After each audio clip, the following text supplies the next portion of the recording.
ನಮಸ್ಕಾರ ವಿದ್ಯಾರ್ಥಿಗಳೇ, ನಮ್ಮ ಚಾನಲ್ಗೆ ನಿಮಗೆ ಸ್ವಾಗತ. ಪ್ರಥಮ ವರ್ಷದ PUC ಒಂದು ನೀಲಿ ನಕ್ಷೆ ಅಂದರೆ ಬ್ಲೂ ಪ್ರಿಂಟ್ ಅನ್ನ 2023-24 ಸಾಲಿನ ಬಂದಿರುವಂಥದ್ದು. ಪ್ರಥಮ ವರ್ಷದ ವಿದ್ಯಾರ್ಥಿಗಳಿಗೆ ಓದಲಿಕ್ಕೆ ಅನುಕೂಲವಾಗಲೆಂದು ಅಂದರೆ ಯಾವ ಒಂದು ಇದರ ಮೇಲೆ ಬೇಸಿಸ್ ಮೇಲೆ ಮಾರ್ಕ್ಸ್ಗಳನ್ನು ಕೊಡಲಾಗುತ್ತೆ, ಯಾವ ಸಬ್ಜೆಕ್ಟ್ಗಳ ವಿಷಯ ಇದರಲ್ಲಿ ಟಾಪಿಕ್ ಮೇಲೆ ಒಂದು ಎಷ್ಟು ಮಾರ್ಕ್ಸ್ಗಳನ್ನು ಡಿವೈಡ್ ಮಾಡಲಾಗಿದೆ ಅನ್ನೋದ್ರ ಬಗ್ಗೆ ಮಾಹಿತಿ ಇರುತ್ತೆ. ಸೊ ಈ ವಿಡಿಯೋದಲ್ಲಿ ನಿಮಗೆ ನೀಲಿ ನಕ್ಷೆಯನ್ನು ತೋರಿಸಲಾಗುತ್ತೆ, ಯಾವ ಟಾಪಿಕ್ ಮೇಲೆ ಎಷ್ಟು ಅಂಕಗಳು ಬರ್ತವೆ ಅಂತ.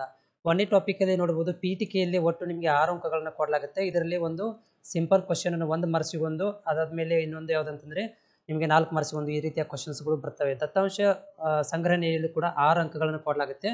ಸೊ ಇಲ್ಲಿ ಕೂಡ ನಿಮಗೆ ಆಬ್ಜೆಕ್ಟ್ ಟೈಪ್ ಒಂದು ಕ್ವಶನ್ ಅನ್ನು ಕೊಡಲಾಗುತ್ತೆ, ಮತ್ತೆ 2 ಮಾರ್ಕ್ಸಿಗೆ ಒಂದು ಕ್ವಶನ್ ಅನ್ನು ಕೂಡ ಕೊಡಲಾಗುತ್ತೆ. ಅದರ ಜೊತೆಗೆ ಏನಂತಂದ್ರೆ ಇಲ್ಲಿ ಕೂಡ 4 ಮಾರ್ಕ್ಸಿಗೆ ಒಂದು ಕ್ವಶನ್ ಅನ್ನು ಕೊಡಲಾಗುತ್ತೆ. ದತ್ತಾಂಶಗಳ ಸಂಘಟನೆ ಇಲ್ಲಿ ಕೂಡ ನಿಮಗೆ ಒಂದು 2 ಮಾರ್ಕ್ಸಿಗೆ ಒಂದು ಕ್ವಶನ್ ಅನ್ನು ಕೊಡಲಾಗುತ್ತೆ. ಅದನ್ನು ಬಿಟ್ಟರೆ ನೆಕ್ಸ್ಟ್ ಅಂತಂದ್ರೆ ಇಲ್ಲಿ ನಿಮಗೆ 4 ಮಾರ್ಕ್ಸಿನ ಕ್ವಶನ್ ಕೊಡಲಾಗುತ್ತೆ. ದತ್ತಾಂಶ ನಿರೂಪಣೆಯಲ್ಲಿ ಕೂಡ 9 ಅಂಕಗಳು ಇದಾವೆ. ಒಟ್ಟು ಇದು 9 ಅಂಕಗಳು. ಇಲ್ಲಿ ಕೂಡ ಏನಂತಂದ್ರೆ 1 ಮಾರ್ಕ್ಸಿಗೆ ಒಂದು, 2 ಮಾರ್ಕ್ಸಿಗೆ ಒಂದು, ಮತ್ತೆ 4 ಮಾರ್ಕ್ಸಿಗೆ ಒಂದು ಅಂಕಗಳನ್ನು ಈ ರೀತಿಯಾಗಿ ಡಿವೈಡ್ ಮಾಡಲಾಗಿದೆ. ಅದಾದ್ಮೇಲೆ ನೆಕ್ಸ್ಟ್ ಏನಂತಂದ್ರೆ ಒಟ್ಟು 9 ಅದು ಕೇಂದ್ರೀಯ ಪ್ರವೃತ್ತಿ ಮಾಪನಗಳು. ಇಲ್ಲಿ ಕೂಡ ನಿಮಗೆ 9 ಅಂಕಗಳನ್ನು ಕೊಡಲಾಗುತ್ತೆ. ಇಲ್ಲಿ ಕೂಡ ಆಬ್ಜೆಕ್ಟಿವ್ ಟೈಪ್ ಕ್ವಶನ್ ಬರುತ್ತೆ, ಮತ್ತೆ ಲಾಂಗ್ ಆನ್ಸರ್ ಮತ್ತು ಶಾರ್ಟ್ ಆನ್ಸರ್ ಕೂಡ ಒಟ್ಟು 9 ಅಂಕಗಳನ್ನು ಕೊಡಲಾಗುತ್ತೆ.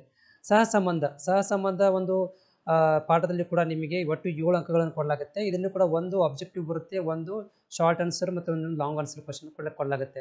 ನೆಕ್ಸ್ಟ್ ಇಲ್ಲಿ ಸೂಚ್ಯಂಕಗಳು, ಇಲ್ಲಿ ಕೂಡ 7 ಅಂಕಗಳನ್ನು ಕೊಡಲಾಗುತ್ತೆ. ಇಲ್ಲಿ ಕೂಡ ಏನಂತಂದ್ರೆ ನಿಮಗೆ ಒಂದು ಲಾಂಗ್ ಆನ್ಸರ್ ಮತ್ತು ಒಂದು ವೆರಿ ಶಾರ್ಟ್ ಆನ್ಸರ್ ಕೊಡಲಾಗುತ್ತೆ. ಒಟ್ಟು 7 ಅಂಕಗಳನ್ನು ಕೊಡಲಾಗಿದೆ.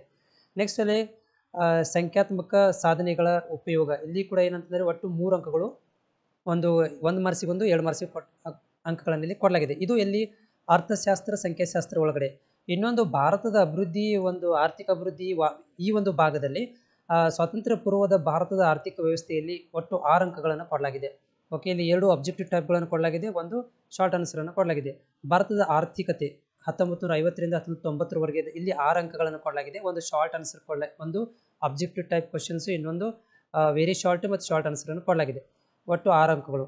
ಉದಾರೀಕರಣ, ಖಾಸಗೀಕರಣ ಮತ್ತು ಜಾಗತೀಕರಣದ ಒಂದು ಮೌಲ್ಯಮಾಪನಗಳು, ಇಲ್ಲಿ ಕೂಡ ಒಟ್ಟು 11 ಅಂಕಗಳನ್ನು ಕೊಡಲಾಗಿದೆ. ಇಲ್ಲಿ 2 ಮಾರ್ಕ್ಸಿಗೆ ಒಂದು, 4 ಮಾರ್ಕ್ಸಿಗೆ ಒಂದು, ಆಮೇಲೆ ಏನಂತಂದ್ರೆ ಇಲ್ಲಿ 5 ಮಾರ್ಕ್ಸಿಗೆ ಒಂದು, ಈ ರೀತಿಯಾಗಿ ಮತ್ತು 6 ಮಾರ್ಕ್ಸಿಗೆ ಒಂದು ಅಂಕಗಳನ್ನು ಕೊಡಲಾಗಿದೆ. ಸೊ ನೆಕ್ಸ್ಟ್ ಇಲ್ಲಿ ಭಾರತದ ಮಾನವ ಬಂಡವಾಳ ನಿರ್ಮಾಣ, ಇಲ್ಲಿ ಕೂಡ 8 ಅಂಕಗಳು ಇದಾವೆ. ಒಂದು ಆಬ್ಜೆಕ್ಟಿವ್, ಒಂದು 2 ಮಾರ್ಕ್ಸಿಗೆ ಒಂದು, ಆಮೇಲೆ ಇಲ್ಲಿ 4 ಮಾರ್ಕ್ಸಿಗೆ ಒಂದು, ಮತ್ತು ಏನಪ್ಪಾ ಅಂದ್ರೆ ಇಲ್ಲೊಂದು 4 ಅಂಕಗಳು ಒಂದು, ಈ ರೀತಿಯಾಗಿ ಡಿವೈಡ್ ಮಾಡಲಾಗಿದೆ. ಸೊ ಆಮೇಲೆ ಗ್ರಾಮೀಣ ಅಭಿವೃದ್ಧಿ, ಇಲ್ಲಿ 10 ಅಂಕಗಳನ್ನು ಕೊಡಲಾಗಿದೆ. ಇಲ್ಲಿ ಕೂಡ ಆಬ್ಜೆಕ್ಟಿವ್ ಇದೆ, ಮತ್ತು ಲಾಂಗ್ ಆನ್ಸರ್ ಇದೆ, ಶಾರ್ಟ್ ಆನ್ಸರ್ ಕೊಡಲಾಗಿದೆ. ಉದ್ಯೋಗ ಬೆಳವಣಿಗೆ, ಅನೌಪಚಾರೀಕರಣ ಮತ್ತು ಇತರೆ ಸಮಸ್ಯೆಗಳು, ಇಲ್ಲಿ ಕೂಡ 11 ಅಂಕಗಳಿದಾವೆ.